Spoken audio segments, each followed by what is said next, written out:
Good evening. I'm Reverend Mark Hughes. I'm the Executive Director of the Vermont Racial Justice Alliance, and you caught me again.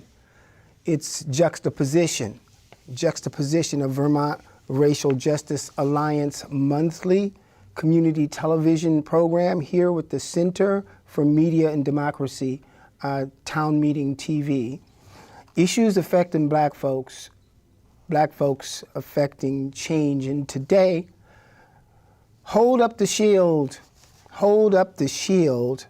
Vermont's constitutional moment, hold up the shield. In this episode, we're going to break down Proposal 4, the Equal Protection Constitutional Amendment to the Vermont Constitution. We're going to explain why this moment is both urgent and also historic.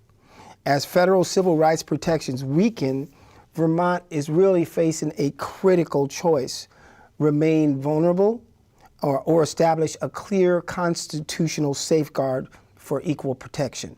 So we're going to explore the legal and also the historical and moral stakes that are hanging in the balance. And we're going to be calling for Vermonters to stand up, speak out, and hold up the shield. Hold up the shield. First, before we get into that, I do want to take a look at what was going on last month. While we were actually on the air last month, the Homeland Security Task Force executed its first publicly coordinated exercise in Vermont, at least seemingly civil exercise. The pretext was an immigration raid. But it was actually a civil rights warning. It showed what happens when fear, secrecy, and force are allowed to outrun democracy. It also showed something bigger than ICE alone: a Homeland Security Task Force that can pull federal, state, and local power into the same operation while leaving the public with few clear answers about accountability. Vermont cannot call itself just while families are terrorized, communities are destabilized, and civil rights are treated as optional. Now, liberal progressives and organizations, elected and appointed officials and organizers and clergy have framed this national moment as an immigration issue. And they've painted ICE as the bad guys. The truth is that it's easier to do that than to work through the personal, the organizational, the political, the economic, and the moral relationship many possess to the very systems that produce and perpetuate a false narrative of white supremacy with real outcomes. Even saying this risks creating division. But the true attempt at division began with this administration and the racist policies that made it necessary for us to respond to this in the first place. Failing to focus on the fact that the edifice beneath this moment is the legacy of slavery, systemic racism, does the whole counter approach a disservice. It ignores the systemic nature of the challenge, and it relegates us to an approach that is largely reactionary. Now, some reaction is needed. We must protect people in real time. But too often, that response becomes perfunctory and distracts us from the deep reflective work, the political courage, and the organizational transformation required to confront systemic racism at its root. Those were not Gestapo-like folks running around out there.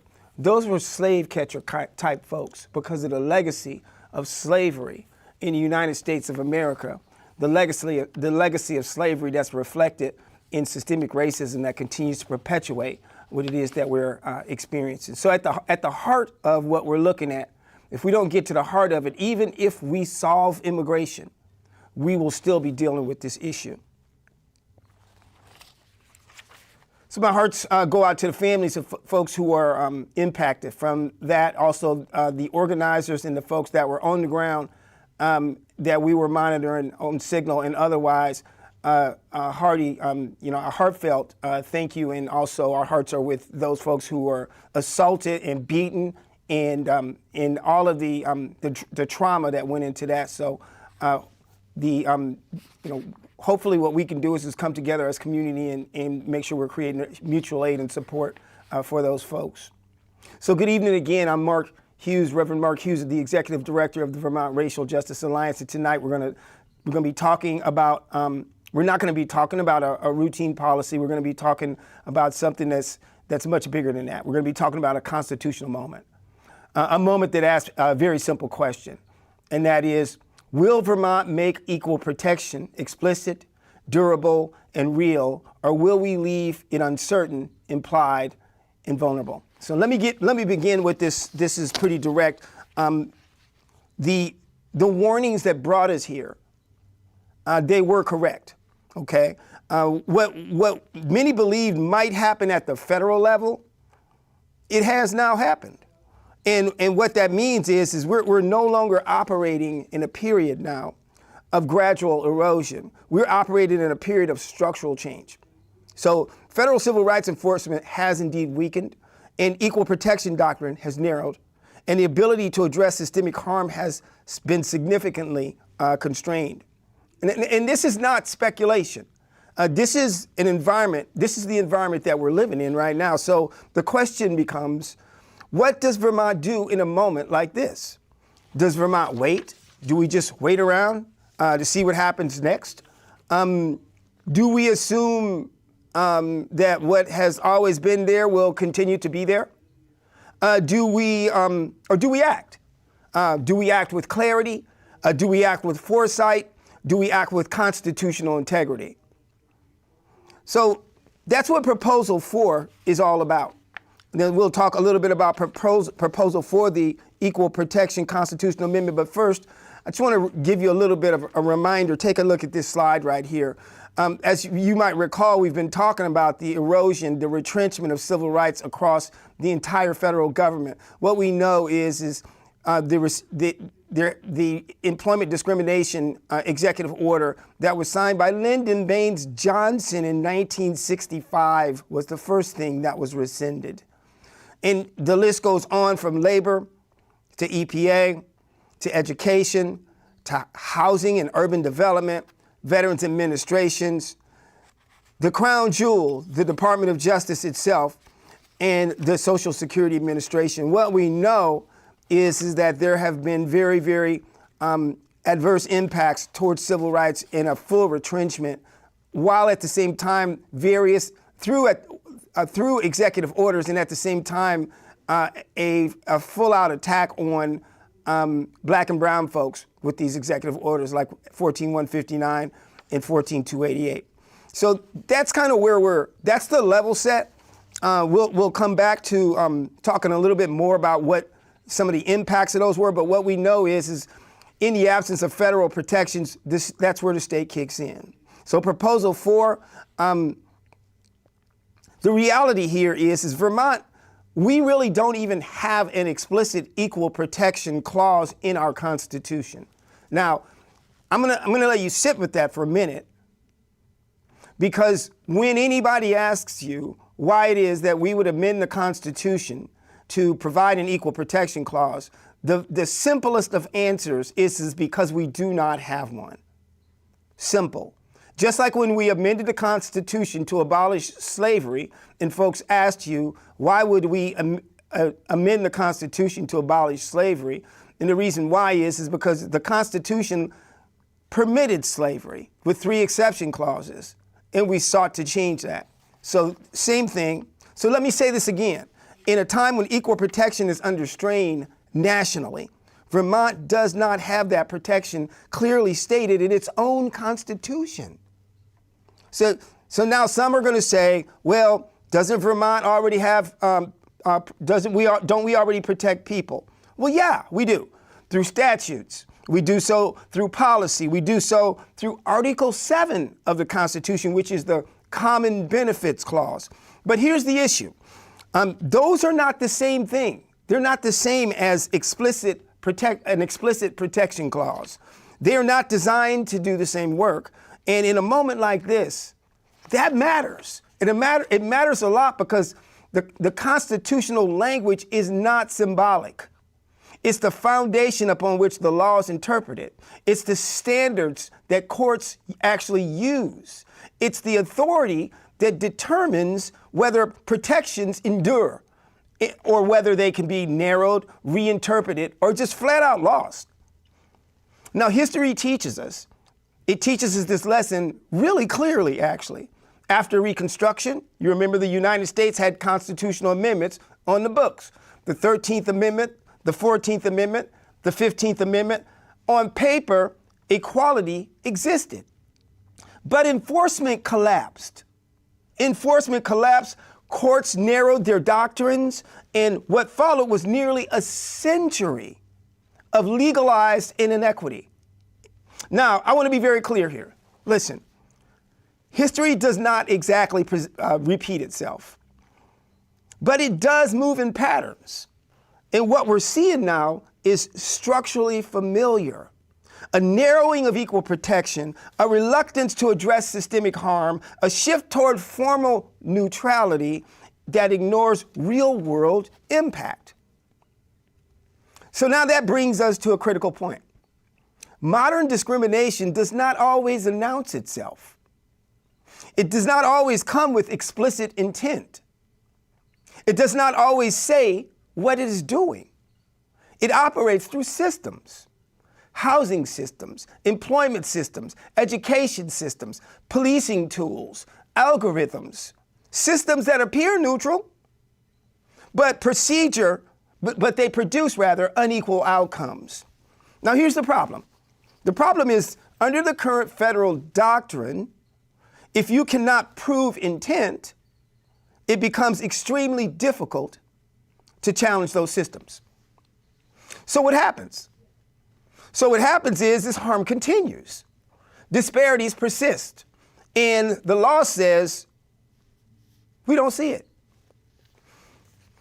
That is how protection becomes hollow.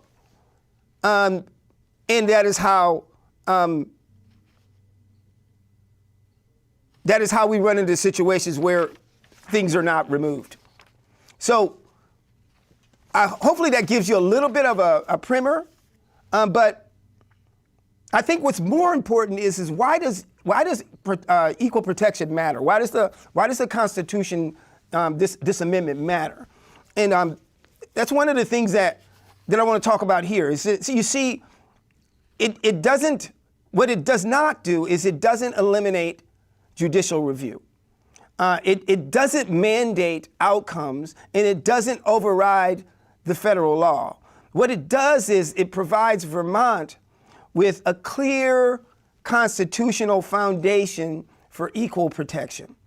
It provides Vermont with independence from federal doctrinal erosion, and it provides Vermont with the ability to evaluate discrimination based both on purpose and on effect. And it also supports a durable civil rights policy. See, now let me just explain to you in more simpler terms, because I got a lot of notes here. But in simpler terms, what it does is it gives Vermont the tools that it needs to see what's actually happening, and also to do what's required to address it. So now let's talk about where we are right now, because where we are right now, because timing really matters. Where we are right now is this is not just a matter of if, this is a matter of when. The legislators, we're talking about where PR4 is in the legislature. Their calendar is really limited right now, and there's a lot of procedural requirements that exist. The constitutional amendment, the procedure is that it must pass the Senate. It always starts in the Senate. It must pass the Committee of Jurisdiction in the Senate, go out and do a full pass with 2/3 vote on the Senate floor the first year. Then it must go to the House. Then it goes to the House Committee of Jurisdiction, where there is required to be a public hearing. And then after a public hearing, if it's passed out of the House, then out of the House Committee of Jurisdiction, then it must go to the House full floor, and then it's passed out. That's the first biennium. So the procedure must be repeated again the second biennium. And now what has happened is it has been voted out of the Senate. It only requires a majority vote in the Senate this biennium. That has occurred. So the constitutional amendment today is currently residing in the House Committee of Jurisdiction. So what's going on right now is that we are easing up on the end of session. So if you take a look at the calendar and what we've done, what we've seen the legislature do historically, it seems as if there's probably about 30 more days left on the calendar, but those are not session days. Those are just days. We could be around for 45 more days or 60, depending on the budget. Who knows? We could be here forever. But here's the thing is procedure really matters, and we're going to have enough time to be able to get this thing through. So this has to be some deliberate action that has to be taken, and the window is narrowing. And so where we are right now is it's time for Vermont to act. So we've reached out to the Committee of Jurisdiction, respectfully, and directly, and also with urgency. What we've said is, hey, look, this is not routine. This is not a routine matter. We've asked them to take up Proposal 4. We've asked them to consider a public hearing as well. And we've asked them to build a thoughtful legislative record on this constitutional amendment. Not only because they're required to do so, but because it's good governance. And good governance demands a good legislative record on something as important as this. Constitutional amendments, just to be clear, they deserve the transparency, the deliberation, and the clarity that they need to take the time to give them. So we also said something else. We said, this is what we said. We said, this is a time for Vermont to stand up. This is a time for Vermont to stand up. Now, I want to pause here because this is where the conversation often shifts. Some people begin to ask, is this political? Is this ideological? Is this about one group over another group? And the answer is no. The answer is a simple no. This is not about red or blue. This is not about left or right. This is not about Democrat or Republican. This is about something much more fundamental than that. This is about whether the law will treat people fairly. This is about whether that there is fairness in our system. And we have clearly stated that in the highest legal document that is necessary. Equal protection is not special treatment. Equal protection is not the condition. It is the condition under which the law is legitimate.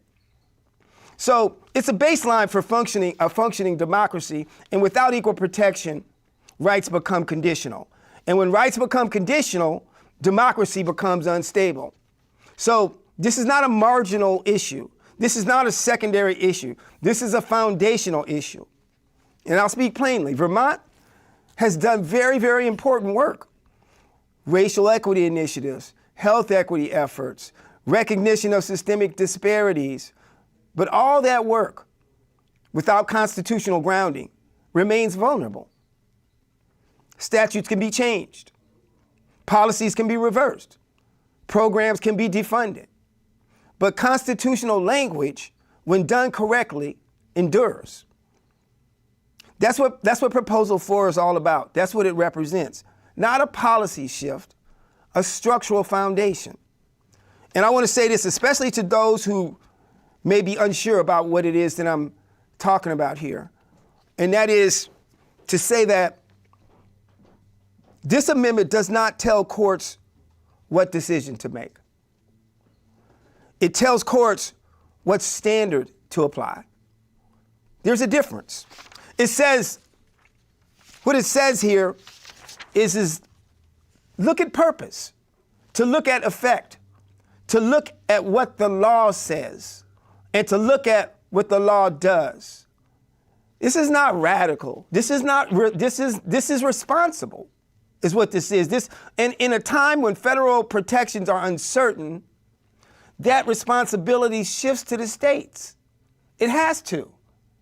Now, as a minister, I can't speak about this without speaking about some moral dimension of it. I'm going to come at you like that. So you just have to, deal with this because this is who I am.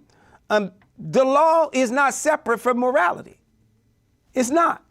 It's informed by it.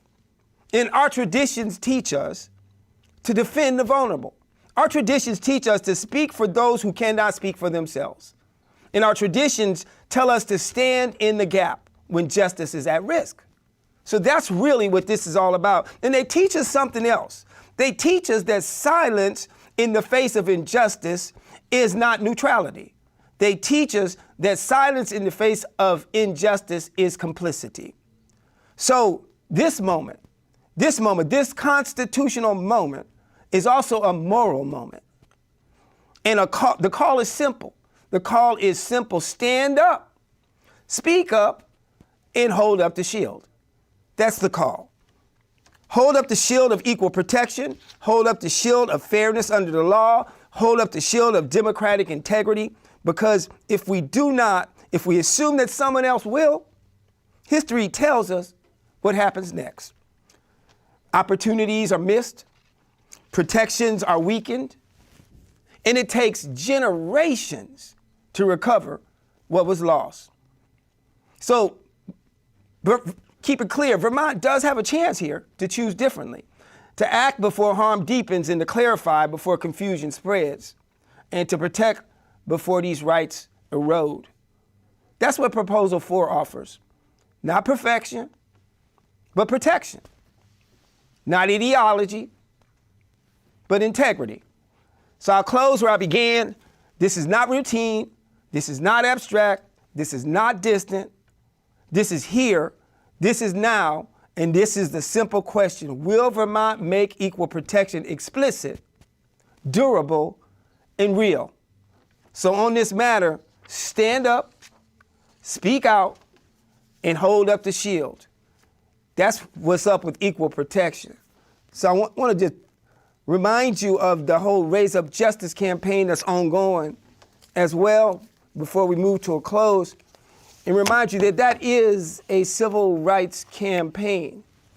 We're going right after it, and it's a multiracial, intergenerational, interfaith, multi-able, and politically independent campaign. And I want to remind you that at the Richard Kim Center, we're there meeting every third Thursday. And what that thing is rooted in, what we have is three main things. One is we're continuing to collaborate across the state of mutual aid, that's socioeconomic, spiritual, emotional, legal, and otherwise. Education about the relationship that civil rights has to slavery and how civil rights undergirds our own very democracy. And then, of course, there are multiple things that we're tied to in terms of demands, and they have everything to do with calling for programs, anti-racist and anti-oppression programs, as well as civil rights, racial justice and disparate impact policies, and oversight of law enforcement. All of that is wrapped up. It's all wrapped together. And some of it, really where it all fans out at is take a look at this justice agenda is here.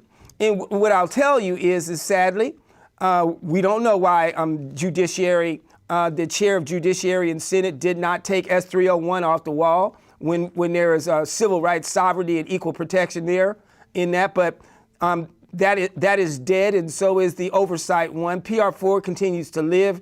Everything else will be buried at the end of this session. But these are some of the demands that we've been asking for all the way back last summer. We were calling the legislature back in session. So I just want to conclude to thank you for coming out. Hearts still, like I said, going out to those folks who were impacted by that Homeland Security Task Force incursion last month. We're praying for those folks. I want to take you to some very, very final remarks here with these last couple slides are things that are coming up. Don't miss the week of cultural empowerment at the Richard Kim Center. The week of cultural empowerment from April 20th to April 25th. You can check in social media and website. Also, there is a poetry slam at the Richard Kim Center tomorrow evening. Don't miss it, don't miss it, don't miss it. These are the youth from Burlington School District. These are some of the things that are happening. in our communities. These things are happening on a recurring basis. So make sure you tune in. Don't miss us. We are out. I'm Reverend Mark Hughes, the Executive Director of the Vermont Racial Justice Alliance. Issues affecting black folks affecting change. Juxtaposition. Thank you for coming out. Good night.